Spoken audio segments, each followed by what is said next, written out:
Please start. Okay, thank you. Thank you, madam.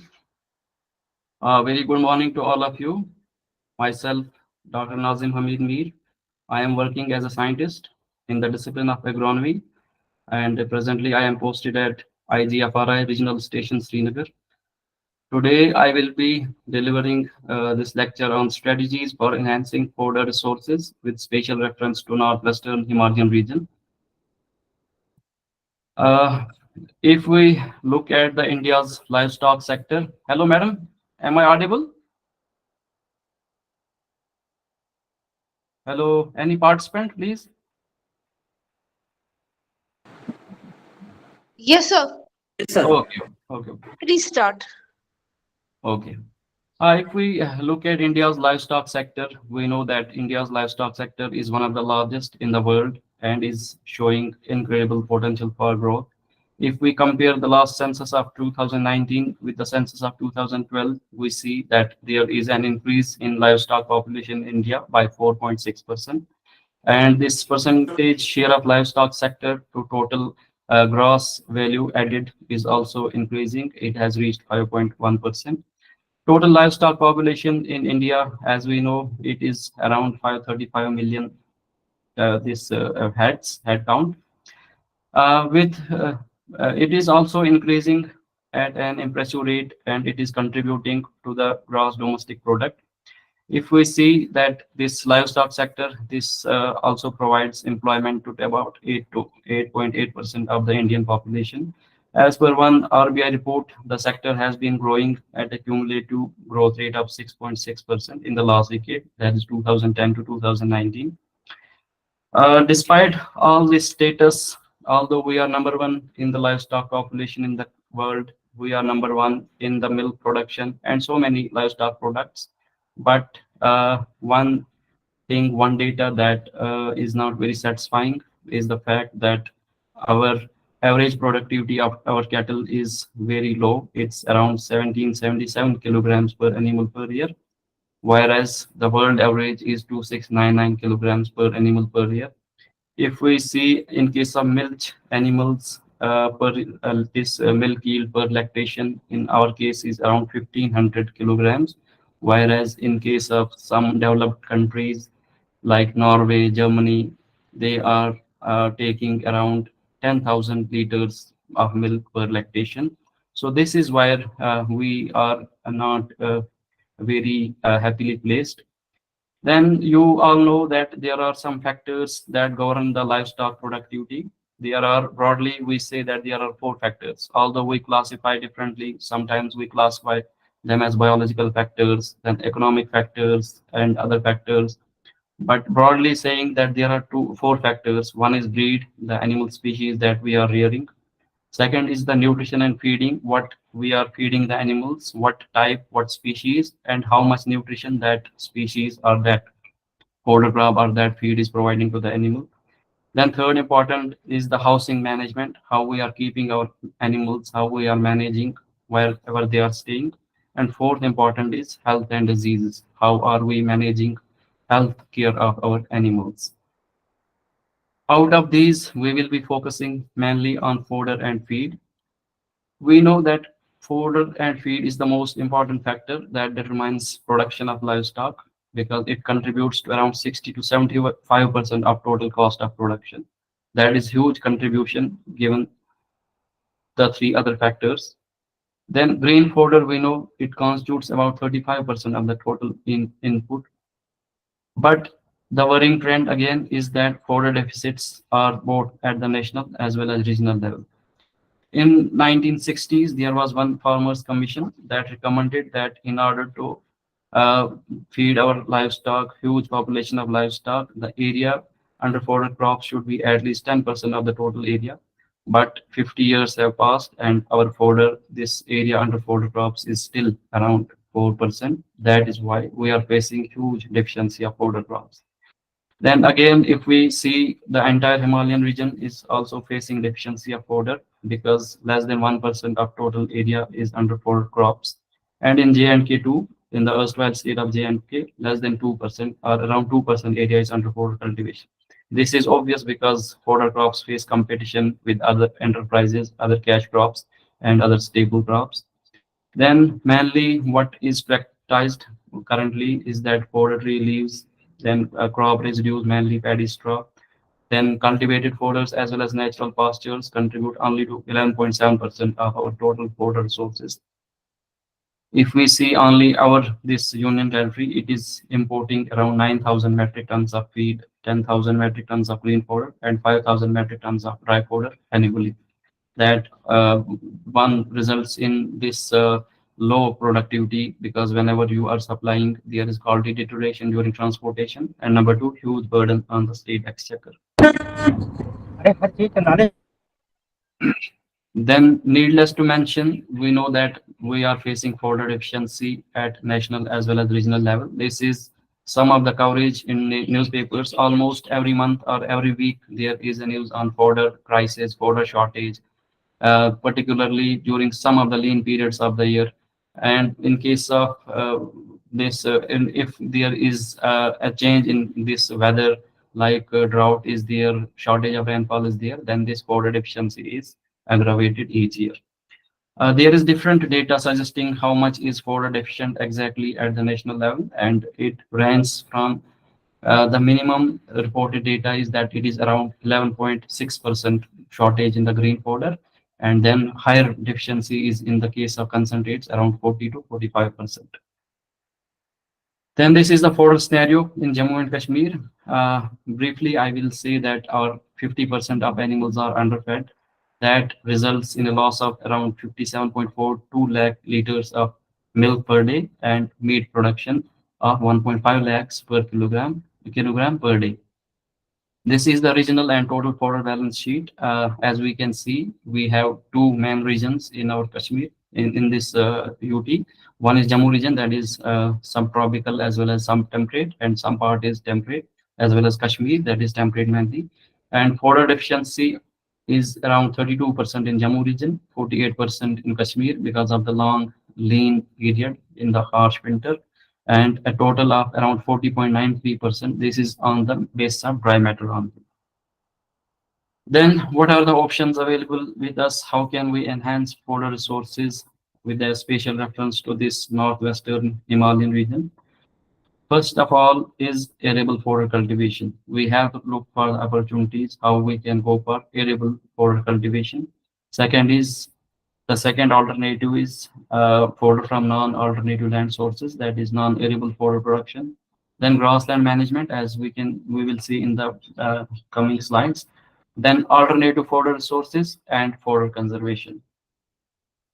First and foremost is the arable fodder cultivation, that is the lands that are temporarily occupied by fodder crops.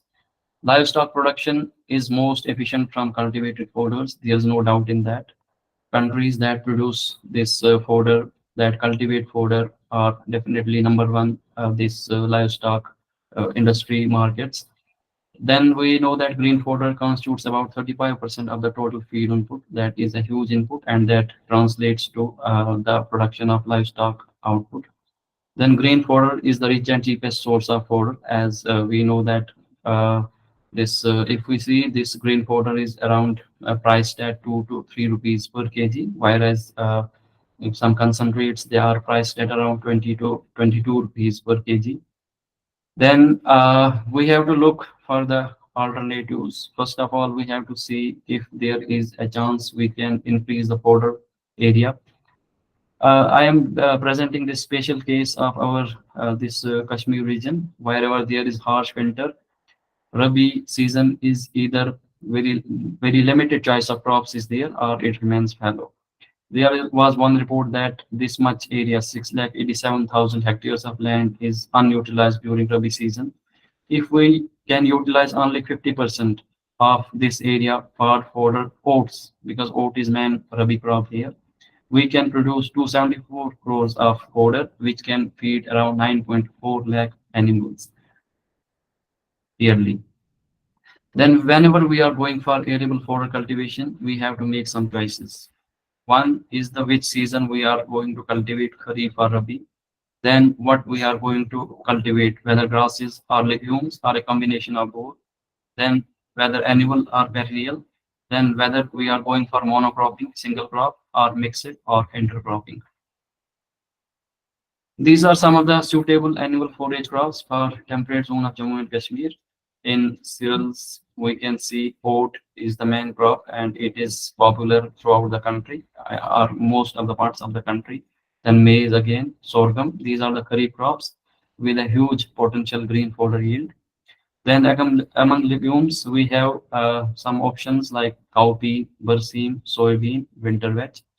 These are different varieties because varieties have been presented here because all of us know that a good variety can contribute or enhance this forage yield by around 30 to 50% as compared to traditional ones or land races.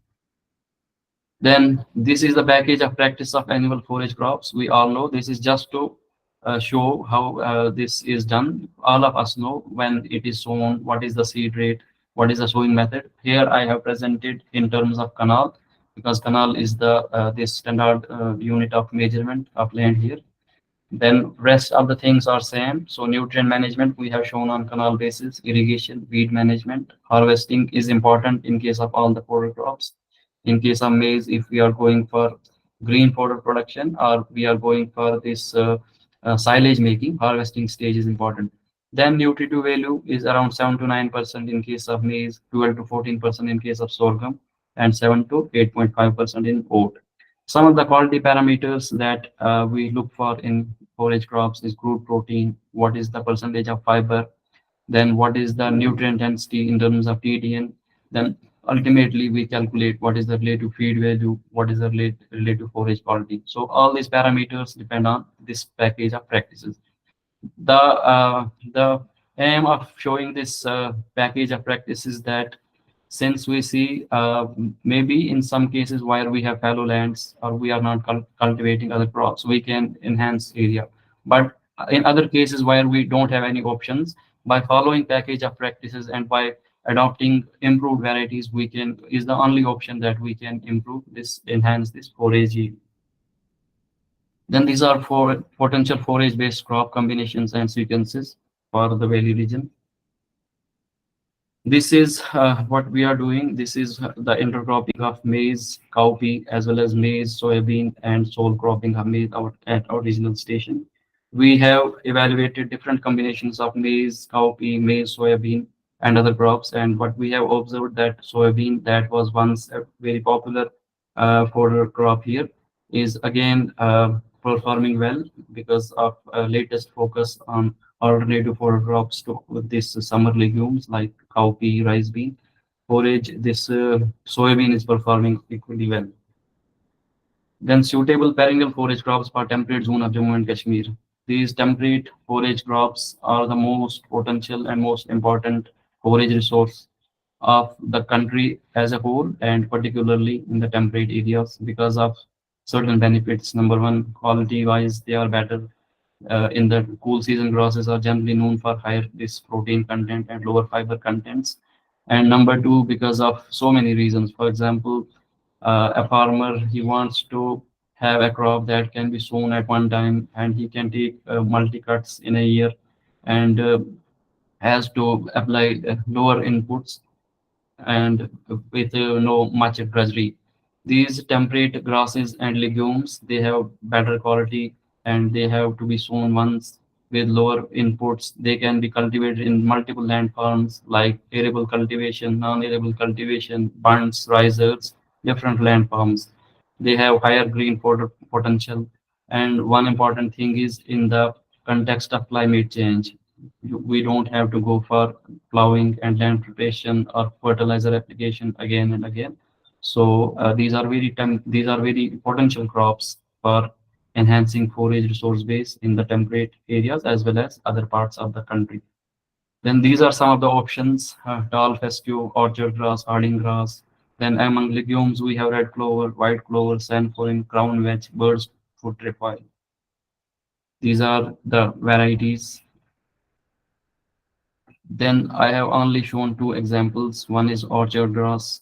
We like oat crop or like rabi crops. We sow it in September, October, both orchard grass as well as sainfoin. One of them is a grass, orchard grass. As the name suggests, it is very suitable grass for fruit orchards also, and it can be also cultivated in open lands. Then sainfoin is a legume. This is the seed rate, sowing method, and nutrient management. Then again, harvesting stage is very important in case of perennial crops because we have to take multiple cuts, and harvesting properly is important at the proper stage as well as proper methodology by leaving sufficient stable height for growth. These grasses or these legumes have a special feature that they are suitable for pasture, silage, as well as hay.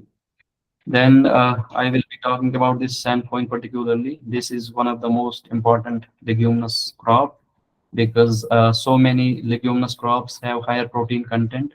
Whenever animal feeds on them, particularly in the early stages of growth, there are certain problems like bloating is there, diarrhea is there, gas entrapment is there in the stomach.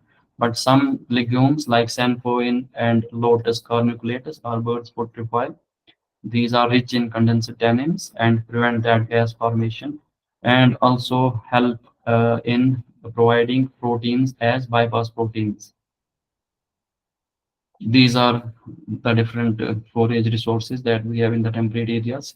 These are perennial, red fescue, tall fescue, timothy, orchard grass, harding grass, and home grass. Then these are perennial forage legumes that we have here. This is the red clover, white clover, then sainfoin. You can see here sainfoin. I was talking about this. All of these crops have very beautiful flowers, beautiful inflorescences.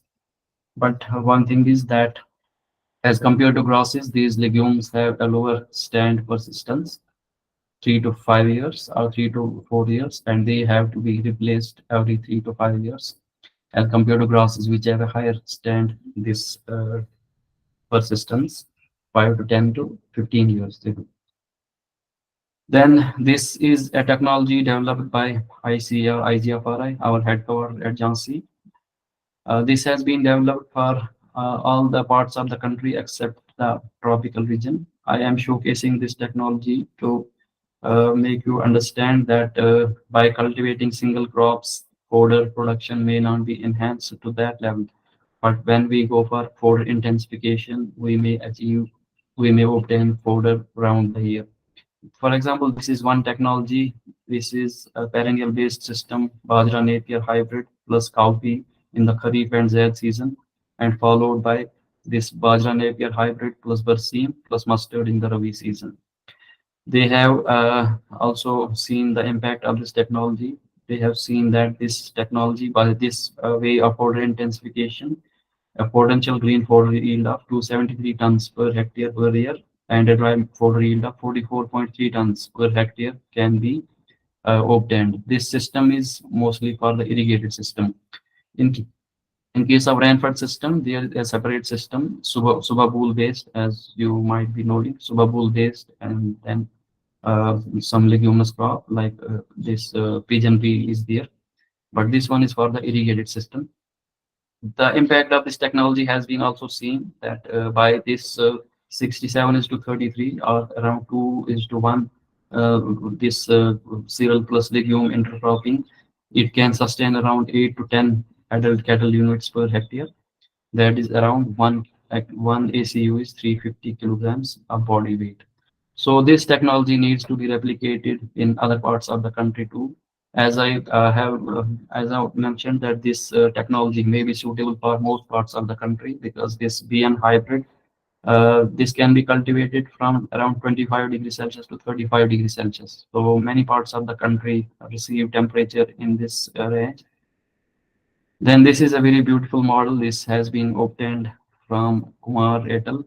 They have reported from NDRI Karnal that we have to think to develop fodder models in this way that different sowing activities and harvesting activities of different forage crops almost overlap with one another throughout the year, through different months of the year, so that at least this harvesting activity is going on in one part of the month or a week, so that fodder can be obtained throughout the year for enhancing fodder resource base. So such type of a model can be replicated at all the places of the country.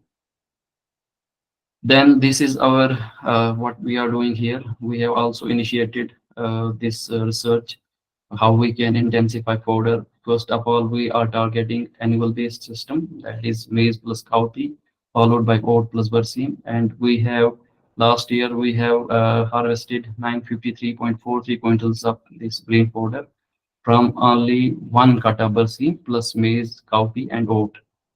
This year we have taken two cuts of berseem by adjusting this sowing time. Then we one more this technology we are working on this. This is perennial plus annual based system. You can see orchard grass plus cowpea followed by oat. Orchard grass is we plant it in Rabi, that is October November, and then in the Kharif we plant cowpea.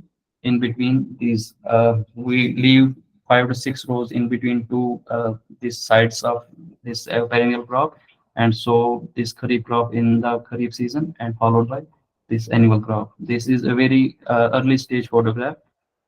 So this is the second important thing is that fodder production from non-arable lands. For example, a case study of hortipastoral systems. You might have listened to the earlier speakers about hortipastoral systems. So I will be briefly going through this. Around 3.5 lakh hectares area is under fruit cultivation. The area under different fruit orchards is an important niche area for augmentation of fodder crops because it will either remain fallow without any intervention or the weeds will take up. So scope exists in introduction of fodder crops as intercrop in orchards, which has by and large remained untapped for fodder development. There has been one report that if we utilize only 50% of our existing orchards and only 25% area of each orchard is used, we will be able to harvest around 728,000 tons of green and 204,000 tons of dry fodder per year. This is the status in Kashmir area and in Jammu and Kashmir. This much fodder can be enhanced both green as well as dry if we take average fodder production as 25 tons per hectare and dry fodder yield of 7 tons per hectare. Then this is another report. There was one study conducted on apple plus orchard grass plus red clover that produced around 36 tons of this green fodder yield in this treatment, followed by apple plus tall fescue plus red clover with also positive impact was recorded on the apple tree itself. Then there was one another almond-based hortipastoral system. But the important thing is that whatever the technology or whatever the research is done, it ultimately translates to the ground level and reaches to the farmer's field.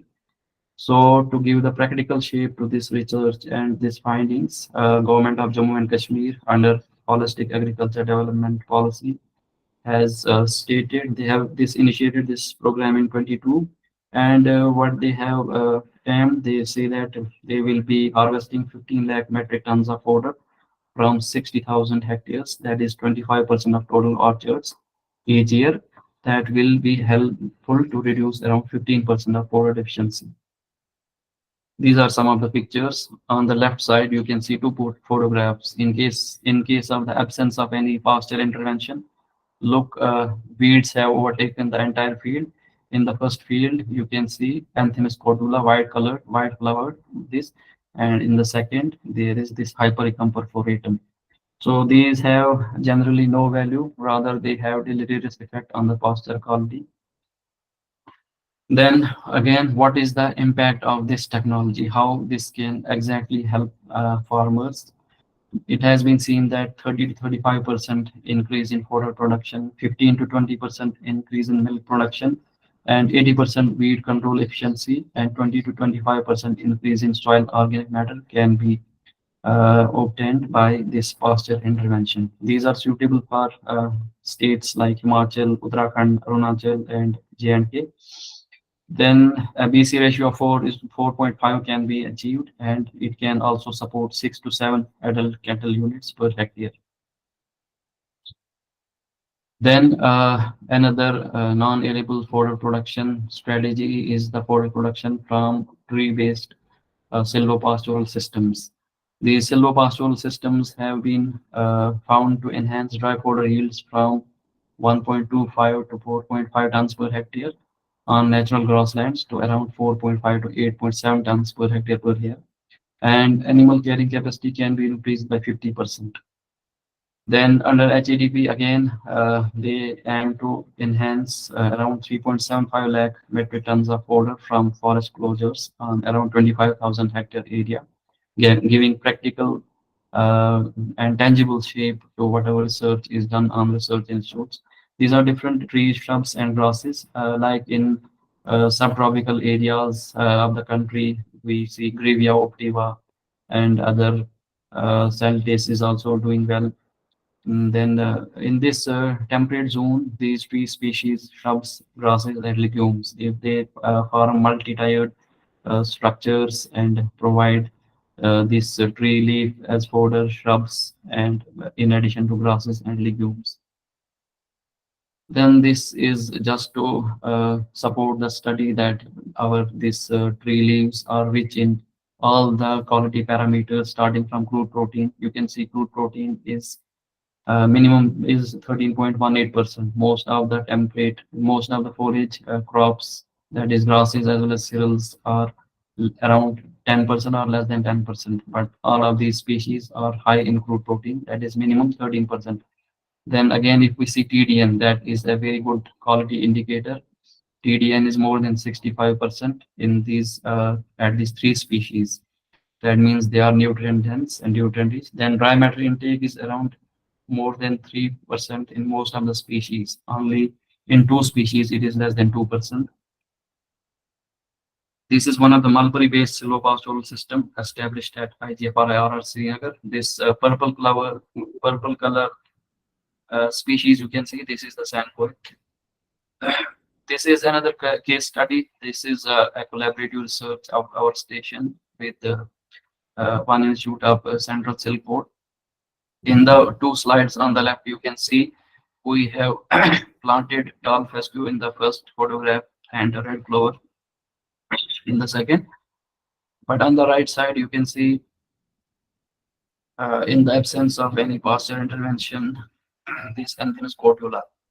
It is also called a stinging chamomile because it gives bad this smell to milk also. And this has taken the field. And again, this Synopis in the next photograph. This has taken the field.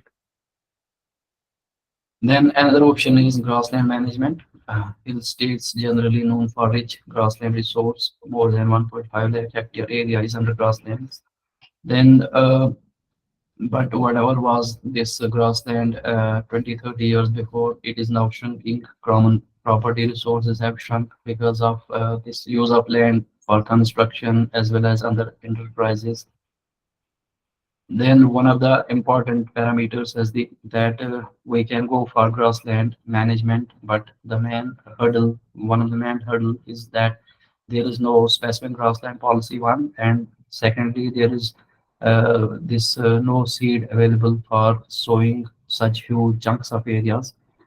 So grasslands are in a deteriorated condition, both area-wise as well as quality-wise. The productivity of these temperate grasslands is reduced by 20 to 50%, as well as quality by 10 to 15%. One of the factors is that there is a continuous and unproductive grazing going on. So, as a matter of fact, obnoxious, invasive, and less palatable species have overtaken these areas. This is the distribution of grasslands in J&K and what amount of fodder can be expected from these areas. If we keep the base as 15 tons of green fodder per hectare and dry fodder yield of 3.5 tons per hectare, we can obtain this green fodder and dry fodder. Then this is to show the extent of damage that has been done to grasslands in the case of missing our management or our any concrete interventions. You can see in the first slide, this is world famous Gulmarg. Large patches of this area have been taken up by one obnoxious weed, that is Leucimum vulgare oxide daisy. Then second factor Free and continuous grazing, huge chunks of land are either deteriorated or emptied each year because these livestock, be it sheep or cattle, they graze more palatable species each year, leaving the invasive species and less palatable species. Then these are two of the interventions. These are improved pastures at higher altitudes. One is at Pahalgam and the other one is Metwan Shupian, giving both aesthetic look to the area as well as reaping the benefits of increased food production and quality food. Then these are some of the photographs of the invasive or unwanted weeds that have overtaken these areas. We can remove these weeds. Should be a collaborative approach. This is the responsibility of all of us, both as scientists, as research workers, line departments, as well as local population. Then second is introduction of improved grasses, legumes. It has with time it is becoming easier because two things are important now. One is earlier it was difficult to identify these grasslands and make a proper repository. But now, with the help of GIS, remote sensing, drone technology, the seeding or reseeding of these grasslands is becoming practical in the near future. Then grazing management again, the low and mid altitude pastures remain without snow cover for most of the time and are mostly under continuous grazing pressure. Protection of grasslands, stakeholder participation. Then government of Jammu and Kashmir aims to harvest around 1 lakh metric tons of fodder from alpine and subalpine grasslands from around 20,000 hectare area under HEDP. Then alternative fodder sources, Azolla, all of you know, this is basically important in warm areas, but one of the species that is Azolla pediculites is a temperate species doing wonders in the temperate areas of the world. It can be multiplied in natural water bodies, is a rich protein source, essential amino acids, vitamins, and minerals. It doubles its biomass in 3 to 10 days and yields up to 37.8 tons fresh and 2.78 tons dry matter. Then hydroponic fodder production. This is one of the technology, although many people speak in favor of this, many are not in favor of this because of the associated cost and its establishment. It was basically earlier used for seed sprouting of forage in the earlier times.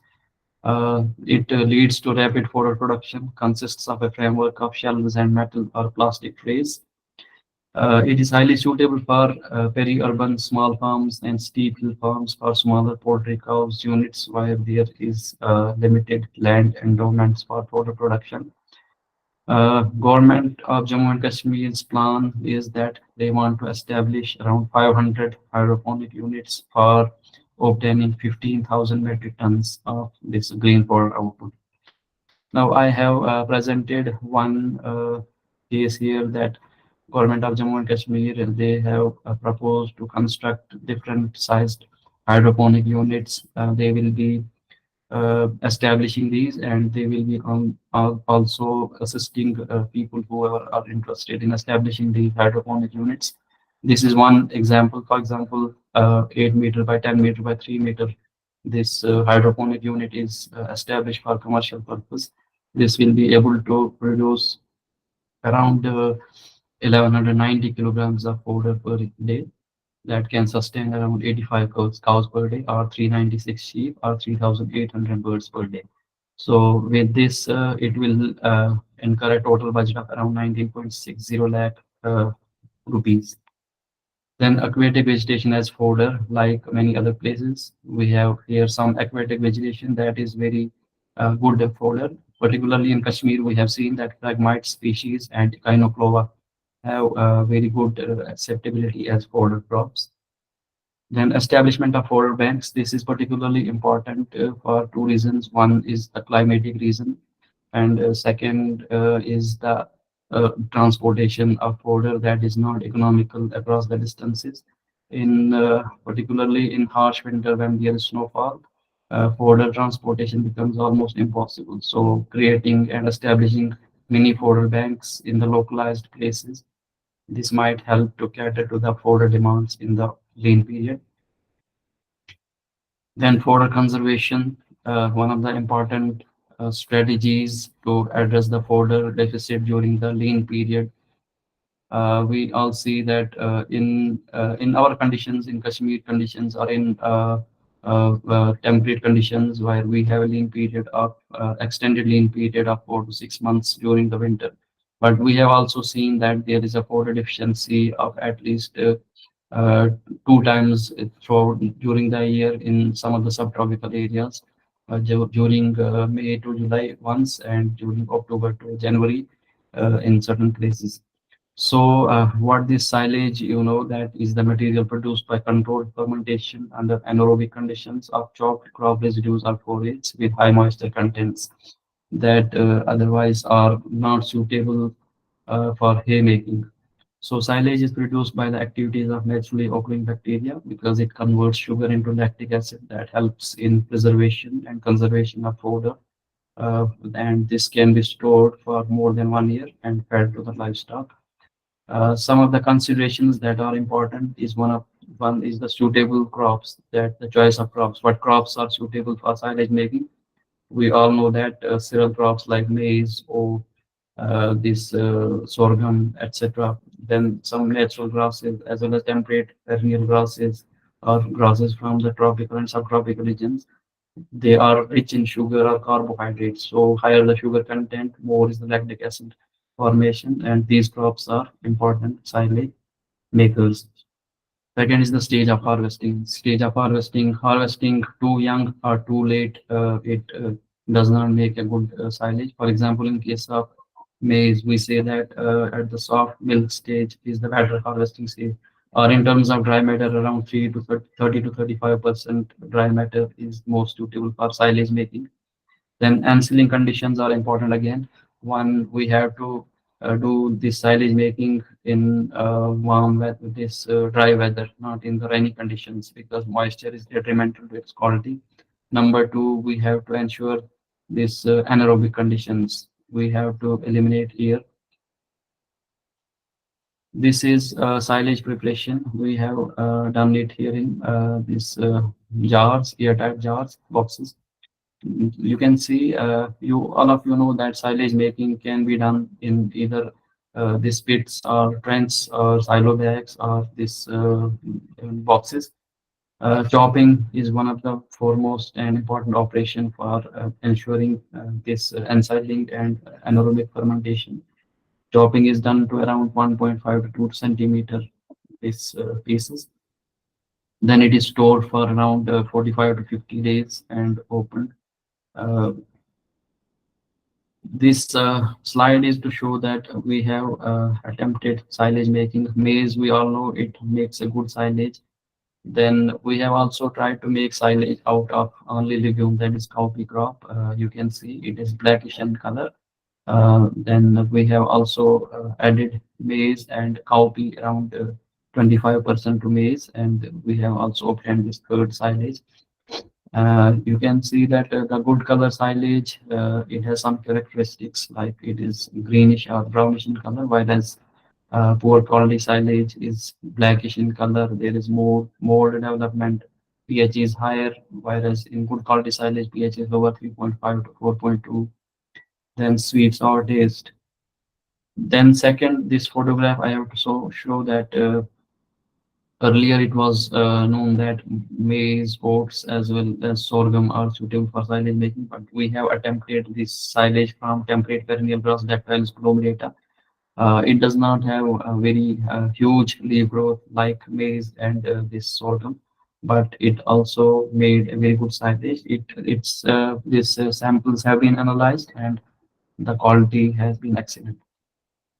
Then haymaking, silage making has its own advantage, but haymaking is the process of drying forage crops to preserve their nutrients and store them for later use.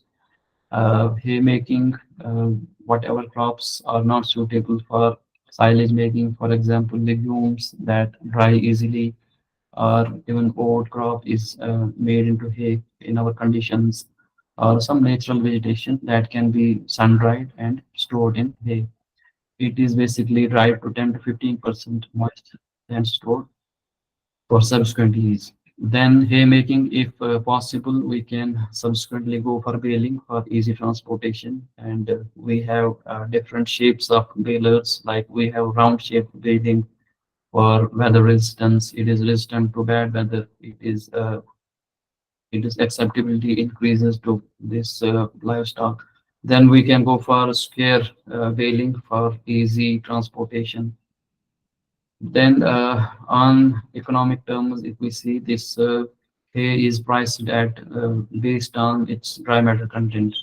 So 130 kilograms of hay with 90% dry matter is worth around 600 kilograms of green fodder with only 15% of dry matter. So it has its own importance, and for storing the vegetation that is surplus during the summer or kharif months, hay is one of the better alternatives. Then both for hay and silage making, HEDP, this holistic agriculture development policy, will be again giving 50% subsidy for establishment of these units, so that silage and hay can be promoted in place of the traditional crop residues, which we know have no or very less this nutrient value. Then Then feed blocks and multi-nutrient blocks. As we know, this is nothing but nutrient densification and easy transportation. And it is known to be one of the easiest method of fortification of low quality rock feeds. For example, we feed our livestock with rice straw or some other this crop residues that is very low in crude protein, less than 7%. Plus, there are certain anti-nutritional factors. So there is almost no quality left in these crop residues. But if we make them into feed blocks or multi-nutrient blocks by adding urea, molasses, crop residues, browns, pile cakes, and mineral mixtures. But initially, this preparation should be carried out under supervision of an animal nutritionist or some expert, because two things are important. One is energy and one is urea spray.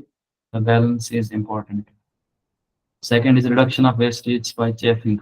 As we see that there is 30% straw, 15% hay, and 50% of maize stover, and 30% of top orders are lost as FIM, as farmyard waste. So chafing can reduce losses and also increase intake by the animals.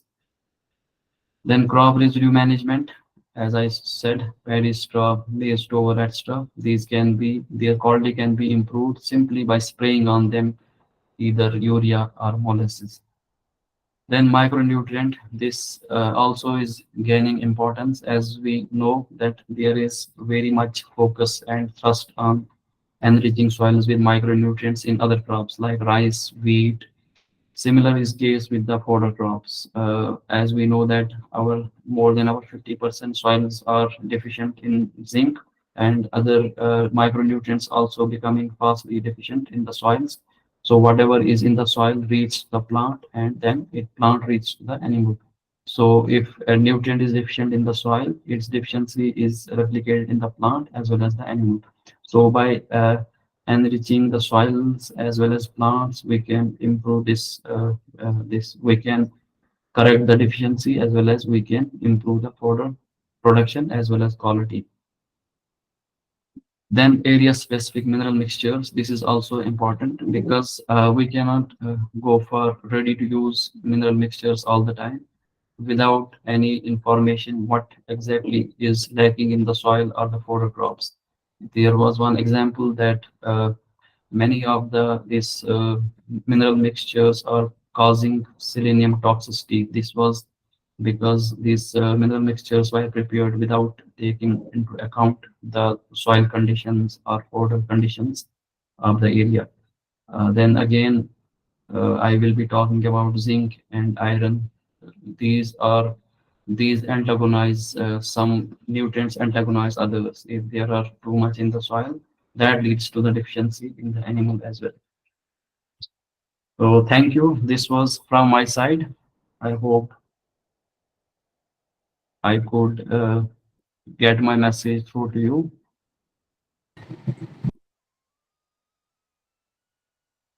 Friends, if you have any questions, please ask the sir.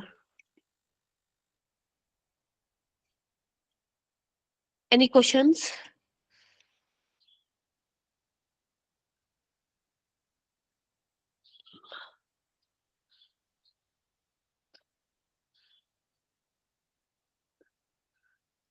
Uh, you can ask sir questions or you can type them on chat.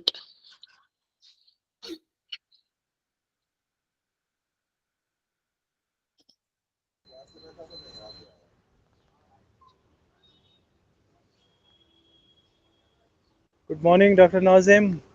Good morning, sir. Thank you for a very elaborative talk. Thank you, sir. Thank you. I urge all the participants to have interaction with our speaker. If any questions, queries, clarifications regarding fodder production, utilization, conservation, or any other aspect of fodders, forage crops, grasslands, they may interact with our speaker. They may put their queries in the chat box. There is one question. What strategies taken to consider to protect fodder losses due to biotic factors? Yes, one question is that how to protect these losses in fodder crops from the biotic factors. So, first and foremost is that wherever we see that there is a chance of disease or pest incidents, we can take measures like we can go for seed treatment earlier on in the this season, cropping season. Then we can also go for some of the specific this insecticide or this fungicide applications. But the most important thing is that these most of these forage crops are generally very less prone to these pests and diseases.